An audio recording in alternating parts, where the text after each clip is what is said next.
Hello, everyone, and welcome to Pilots on the Fly. I'm Captain Bob Dallas. No, I'm not an actual pilot. I'm an aviation enthusiast. But if you're looking for a real pilot, I can get you one in a jiffy. He's sitting right next to me over here. He's not only my good friend, he's also my coach. He coaches me on the Ask Pilot Bob capsules. He's always giving me some good advice. And he's my co-star and co-host. Ladies and gentlemen, Captain Cartwright. Hello, glad y'all could join us. Captain, so fun to have you with us. Again, it's a promising show. We have a lot of nice things to talk about tonight.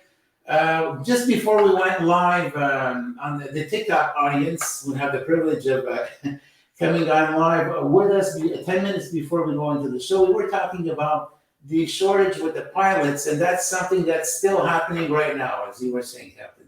Mm-hmm. Definitely sure is. And there's a lot of different things that they're saying that cause the pilot shortage. And one of them is the 1,500-hour rule that it requires a pilot for an airline to get 1,500 hours before they can get their ATP license.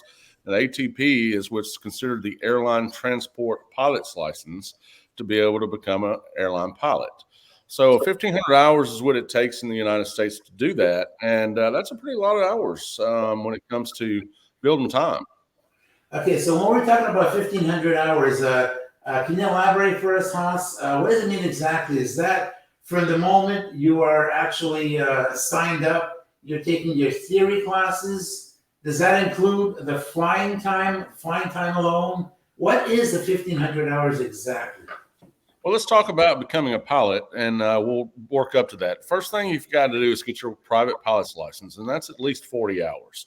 Then after that, you're going to get your what's called an instrument rating, and that's at least another 40 hours. So to get your commercial license on top of that to be able to fly for hire, is your commercial license is your next step is 250 hours. Then your next step above that is going to be your airline transport pilot license, and that requires 1,500 of flight hours to be able to do that. Now, multiple people gain their hours in different ways. I was the lucky one to be able to gain my hours just by flying by owning planes since college, and I didn't become an ATP rated pilot until I was 45. So I had 21 years of flying before I became an ATP pilot. So anyway, outside of that, that 1,500-hour rule came about because the families and victims of the Kogan air crash back in 2009 made a concerted effort to lobby the FAA to implement this rule, and it's a kind of a weird rule. Now, I think as far as the rules go, it's not a bad rule, but they do. There's a lot of people that have considered this being the biggest problem with getting new pilots to come into the field because of the expense of getting that 1,500 hours. And again, multiple people do it. Once you get your commercial rating, a lot of people go to their CFI to do it. Then they start teaching people how to fly, and then they'll typically spend 3 to 5 years teaching people how to fly to gain enough power and time to be able to get that 1,500 hours in to go to their airline transport side of it. Well, getting those 1,500 hours may not be easy for everybody because every time you got to bring a plane up, it costs some money. I know of some people, they bring some friends. Hey, you want to go fly with me? They bring maybe 2 or 3 friends, and they're the ones who split the expense to take the plane up into the air so he can get his hours. Does it work the same in the U.S.? Well, when you're not a commercial pilot and you're not flying under a commercial license, doing one of multiple ways to fly, you can fly the 135 World, or you can fly a Part 91, 41, sightseeing tours type of flights. So that's the typical 2 other ways that you can gain hours, but somebody else is paying for the time that you're flying the airplane. Same thing with a CFI. So when you're a certified flight instructor, you're teaching somebody else, and they're paying for the plane time plus your time. So when it comes to shared expense, a lot of people like to do that to be able to get to their 250 hours to become a commercial pilot. So the 250 hours is on top of the 80 that we mentioned earlier, the 40 for the private pilot, and then the other 40 for the instrument rating. And then you've got to come up with a lot of hours after that to get your 250 together to take your commercial pilot's license. So a lot of people do what's called a shared expense flight. Now in America, you can split the cost between three people evenly, and because you're not really a commercial pilot at that point, you're a private pilot still. If you're taking 2/3, or the two people are paying the one guy to fly the airplane, here in America, that is actually illegal. Oh, okay. So that I was about to ask you that if it's legal to do that in the States. Well, I'm talking about this. This is something that happened like a long time ago. Maybe the rules have changed here too. Yeah, I don't know the Canadian rules on that, so it's a little different here in the States. So okay, so someone gets his pilot license, he starts flying, but then again, the first jobs he's going to be getting are not necessarily high wages. No, definitely not. Typically, a CFI will earn about $20 to $40 an hour doing pilot training here in the States. Now, Wow. if they're flying sightseeing tours, they're going to get probably about the same $20 to $40 an hour. So it just depends. A lot of people do other types of jobs as well, but it's usually not very high pay. Going to the airlines is usually typically where the good pay starts. So the screening process is someone who leaves pilot school, then he goes on to leave to work for these private companies. And he finally makes it. He's hired as a first officer for a commercial airline. But the screening he's got to go through, the tests he's got to pass are enormous. I mean, they just don't take anybody like that, right? I mean, Well, you have to go through a lot of things, right? You're talking about on the initial. You're talking about on the initial hiring process of an airline. That's right. An airline hiring, let's say, I don't name any airline, but Airline Z hiring this new guy. He's qualified. This new lady. She's going to start the training, but before she becomes part of the payroll, she's going to be hired as a pilot.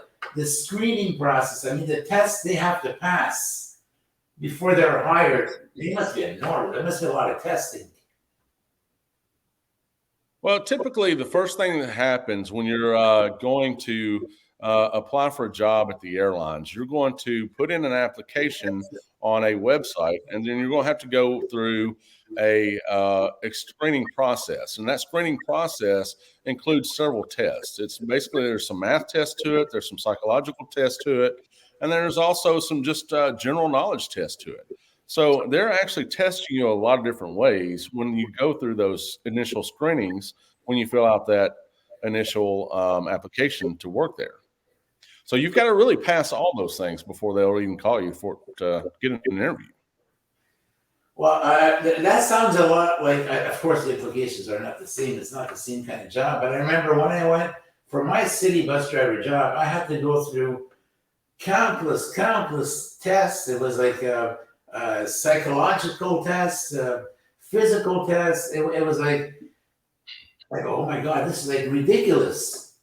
You know, asking you what the baby, what a baby cow is called, and what a cloud like above 40,000 feet. Well, I guess there are no clouds up there, but a cloud above 10,000 feet, what you call that? And if there's an air mass coming in, I go, I'm a bus driver. I don't know about this stuff. So, and I'm asking myself, why are they asking all these questions? I mean, it's ridiculous. It's not pertinent. You know, it's not fair. I may lose out on the job because I don't know what you call a baby cow. Mm-hmm. Well, and that's just the first process of getting in the door to becoming an airline pilot. Now, the second process, once you get that initial interview, there will be a multiple panel interview. The interview will include an HR interview, which will basically be they'll ask you a lot of what if questions and stuff like that. You will have some scenario-based interview questions by usually the chief pilot, maybe the chief training officer or something like that in the company, to see if you're going to be able to answer some basic questions as well, some scenario questions of like, what if the captain shows up in the cockpit and you smell alcohol on his breath? Now, that might be an HR question, but that's also a scenario question of saying, all right, how would you handle the situation? So, and then there's also situations of maybe fuel management. Okay, you've got to divert from an aircraft, and what is your resources to be able to handle that diversion, and how would you go about, because you can't land at the one airport that is now closed due to the weather. And so they want you to walk through the process of that stuff as a part of that interview. Now, once you get past the interview section and you actually get an offer letter, then you have to go through several background checks. The one is a driving test background check as well, because they want to check your DMV records to make sure you haven't got reckless driving, too many speeding tickets, a lot of risk taking activity or something like that. That will also tell the airline and typically who's hiring you whether you've got good enough character or not to maybe take the risk on hiring this person. So you've got that type of stuff that you're going to go through, and then you've got the training, which has just happened here recently. They've called it's a PRIA training records database, and that database basically has all your training records from the beginning all the way to your current status of where you're at. And that's something that has been a result of several airlines crashes as well. And the Amazon one that went down in Houston was a recent one that pushed that database into existence now. Wow. Okay. Jeez. Wow. Wow. So tell us, during the screening process, they're gonna go through the psychological tests and all that. In the psychological tests, could someone play the game so well that if he's like, if he's depressed, he's got dark thoughts and all that, are they able to catch someone right away? Or, or can some people actually outwit these people who are giving their exam? There are always cracks that people are going to get through. Where there's a will, there's a way. Just like airport security, where there's a will, there's somebody's going to try to get something through and might be successful at it. So let's just put it this way. So once you get past those pieces of it, you've still got to go through a lot more training. You're going to go through initial in-dock training. You're going to go through some motionless-based sim training or cockpit procedures training. Then you're also going to go through in-cockpit training through a simulator. So you still got to pass a lot of further things and a lot of more tests before you even get to the level when you're actually on an airplane in a cockpit. Wow. And then when you get to the cockpit, you still got to pass what's considered your initial online experience, IOE.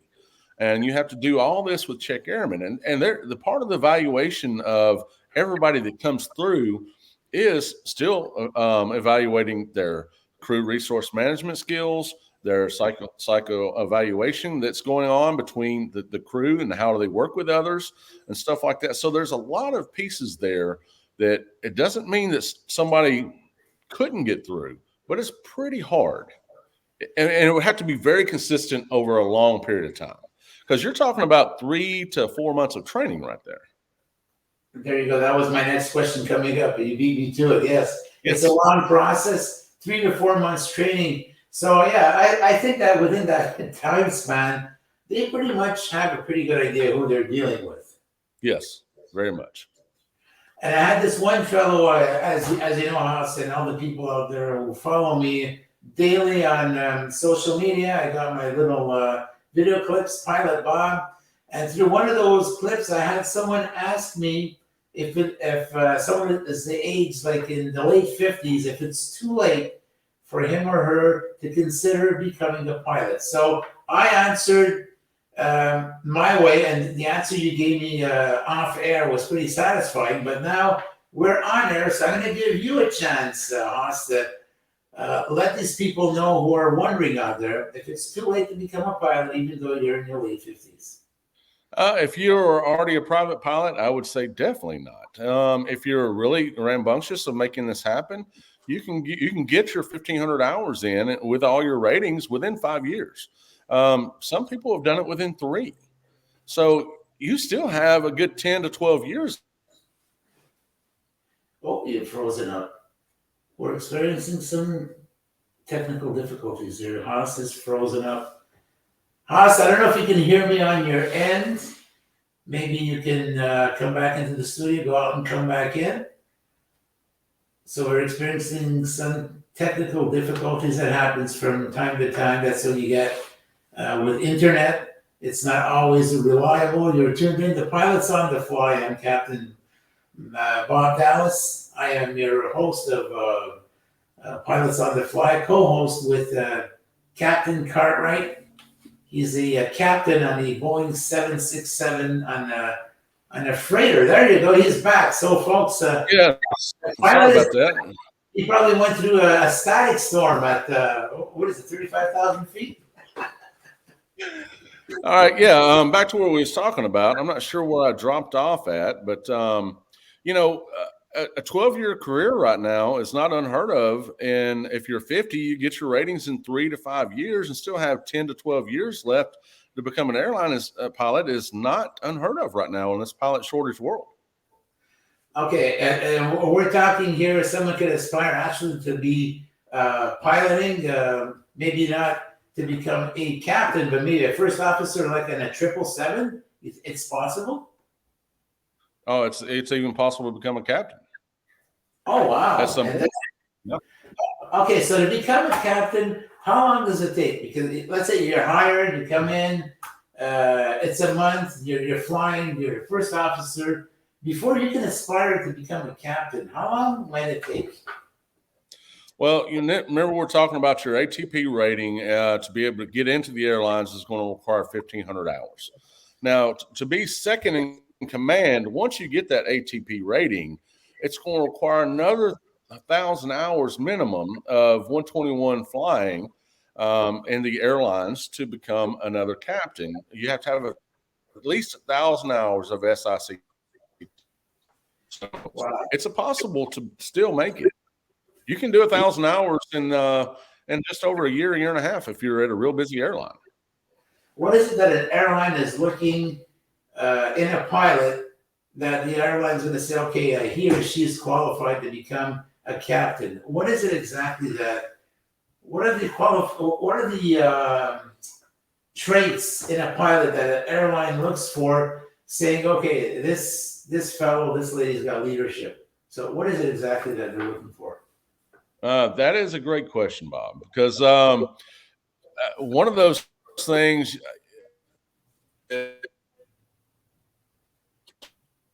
leading people, leading your aircraft in particular situations with experience, understanding weather very much is it. Being able to be in command of all operations that you're in control of. So there's a lot of requirements on top of that. And there's been, even in my airline, there's been quite a few captains that have, well, I'd say captain elegies that have washed out from being a captain because they didn't get through the training and they weren't fit yet to be captain as the training progressed. Okay, all this leads us, okay, so you went for a training, you had an illustrious career, 12 years, you got 12 years out of it, fantastic. The obligatory age for retirement, I believe, is this in the entire airline industry, or is it like in the US or Canada? My take on it is that you have to be 65 to be able to retire as a airline pilot. Is that so? That is today's age, and ICAO's limit has been in place since 2006. 2006 is when they raised it from the age of 60 to 65. And then prior to that, even before then, the original threshold of a pilot was 45. So they raised it even from 45 to 60, and now from 60 to 65. Now, in July 2022, South Carolina Republican Senator Lindsey Graham and a Texas Congressman, Chip Roy, introduced a bill. It's called the Let Experienced Pilots Fly Act. Now, with this bill, we'd see the retirement age from commercial airline pilots raised by 2 more years to 67. But that would only affect us in America. That would not affect what the world still is at 65. So the ICAO's limit is still 65. If America raised it to 67 to try to shorten or to lessen the pilot shortage, I should say, there's the thinking that could help the the issues that the airlines are facing with this pilot shortage. But here's a big problem with that. One, they will only be able to fly in America at that point. So all the senior captains typically that are flying the airlines are flying all over the world. They're flying the trips that they can be done with, fly 12 days and be done with the rest of the month.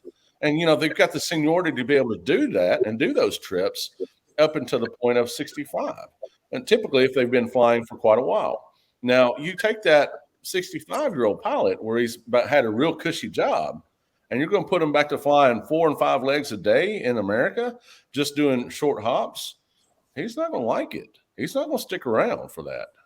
So I don't see that will benefit the pilot shortage like the bill thinks it will, or even these senators think it will. I think it's going to be it's going to take a lot more ingenuity than just the 65 to 67 age of America to help with that. Do you think by pushing our luck, they might push that eventually if they really, really are stuck to age 70? Do you think at age 70, someone's still got all the faculties? I don't think so. I don't think that will happen. Not to say that we don't have some probably age 70 people that could still fly to age 70. I think the issue is going to be, again, these people actually wanting to. You're talking about high-income people that were flying cushy job routes that are now having to go back and fly routes that are less cushy and a lot more work.